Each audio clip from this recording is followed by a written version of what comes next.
Jaxon Smith-Njigba declared for the NFL draft this week and shocked a lot of people after having a disappointing 2022 season in college football. He is foregoing the college football playoff to do so. And today we're going to take a look at what that means for his prospect profile, if he's just a super slot or if he is going to be a dominant wide receiver one at the NFL level. Let's get into it.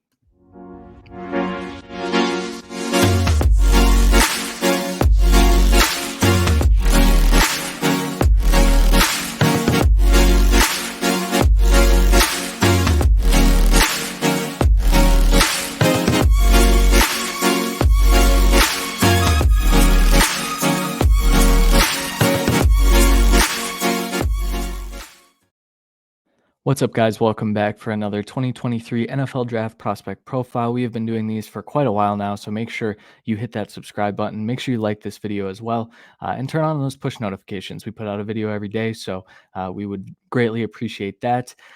Today, we're going to be talking about Jaxon Smith-Njigba, and he's had a very interesting year. He came into the season as like a 1A or a 1B, I would say, to Keishon Butte, who actually is returning to school and doing the opposite of what Jackson is doing. But there are some questions about Jaxon Smith-Njigba's game, and without the 2022 season and without film in the 2022 season, we don't have a whole lot of answers for some of those questions. So today we're going to take a look at what he's done previously, what he may do in the future, and maybe discuss his injury a little bit. And then, I always like to give a player comp.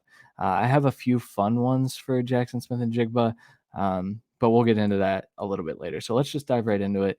Jaxon Smith-Njigba by the numbers. So from an efficiency, from an analytics perspective, Jaxon Smith-Njigba is an elite prospect.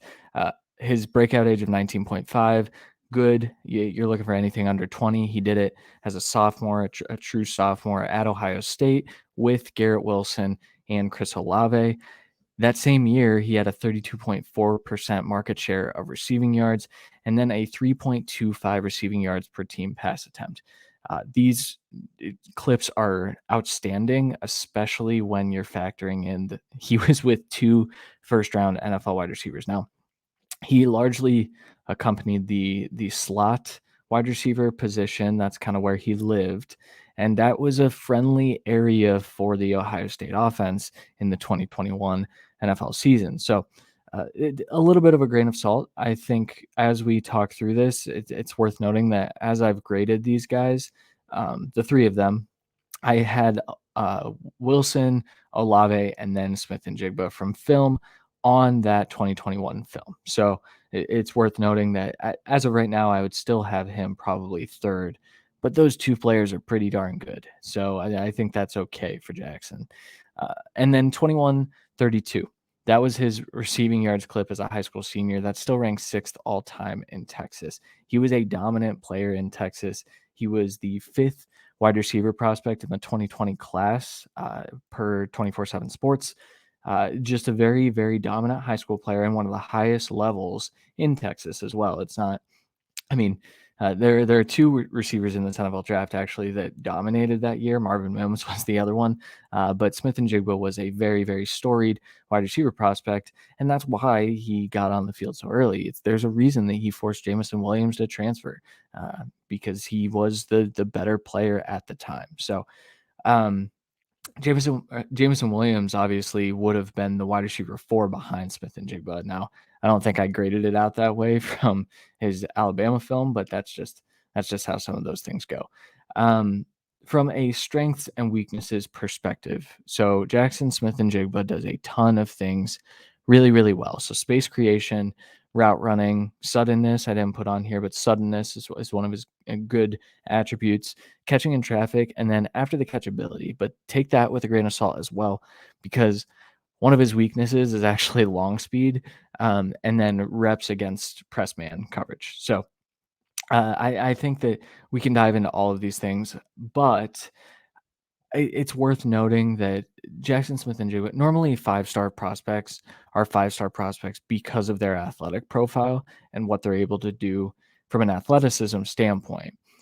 Jaxon is not that. He is a very skilled, he is a very technical football player. And so it's worth noting at the very least that he still earned a 5-star ranking from 24/7 Sports, despite what I would classify as above average athleticism, but nothing that really pops off the film at you. So, space creation. And this obviously comes with his route running, but his ability to win at each level of his route is pretty remarkable. I would say from from the weakness standpoint, the reps against press man coverage, I think that you can have concerns about his release package and what he's able to do. But then you'll see a few things when he actually was pressed, and you're like, okay, I understand where you can see a dominant outside wide receiver. I also think that he is much, much better when he gets a free release and he's able to kind of work his route without being physically bothered. He's kind of a smaller guy. He's not the largest fella in the world, but from a route running perspective, that helps him. That helps him be quick. He's got really quick feet, but at the top of his breaks, he is very, very technical and he understands how to create separation, even if the route wasn't a win. He's able to use his body. He is very nuanced in that area of his game, and that's what NFL teams are really going to like. Now, as a slot receiver, I think we saw the dominance where I needed to see a little bit more from him on his 2022 film was winning on the outside and being able to beat that press man coverage with a release package, because we know after he gets by the physicality, he's going to win on the route in some form or fashion. So, uh, with that being said, catching in traffic as well, very good. I think he body catches a little bit. He doesn't have the most natural hands, which I guess what I would call concerning, but he catches almost everything in traffic. It doesn't matter if he's standing in the middle of the field about to take a hit. He's typically able to evade the oncoming tackler. He's very, very skilled, and that kind of goes into this after the catch ability. So overall, I think Jaxon Smith-Njigba does a ton of things really, really well. Over to the weaknesses though, long speed. You'll find when you're watching Jackson that he's getting caught from behind quite a bit. There's one piece of his film, one against Utah specifically, that cannot break away from defenders, and so I don't think we're going to see him run a 40-yard dash, and I don't think we need to based on what he's done as from a production standpoint, but also what he's put on film with that route running ability and that winning from the slot. I think winning from the slot is okay, but the question that we have here today is he only a slot? Is he going to be a super slot at the NFL level? Or is he going to be able to, flank out wide, get really outside the number, a potential like fit for him and what he can be at the NFL level? I think, when I think super slot at this point, I kind of think of Amon-Ra St. Brown and how he's able to win in that Detroit Lions offense. Jaxon Smith-Njigba would be a souped up version of that. He's a little bigger, he's a little sturdier. I think he's got similar after the catch ability, although I would argue that he's actually more refined at making those first guys miss. Amon-Ra kind of goes down on first contact. But when I kind of studied him and where I wanted to see him grow, uh, I think he looks a little bit like DJ Moore out there. He's got a similar size. If we find that his release package has grown, and he's able to kind of win with a release against press man coverage, and I think we're looking at a DJ Moore like ceiling. Now, remember, DJ Moore kind of fell to the back of his draft. He was kind of drafted in the 20s. I think that's what we're looking at with Jaxon Smith-Njigba. There's still too many questions for teams to say, okay, that's a top 10 pick. I just don't think that that's going to happen, especially when guys like Quentin Johnston and Jordan Addison put together good years. I think they're probably going to get drafted ahead of him. But I think from a fantasy perspective, it's worth noting that he is the highest floor prospect of all of these guys.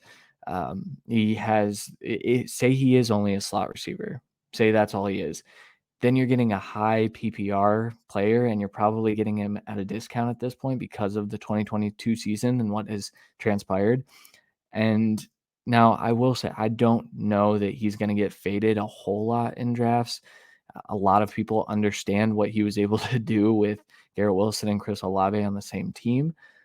But I think if he starts to fall because his draft slot in the 2023 NFL drafts actually moved lower, then I think you're looking at probably the best value pick in the entire 2023 rookie draft. And so there are a lot of things that I really like about Jaxon Smith-Njigba.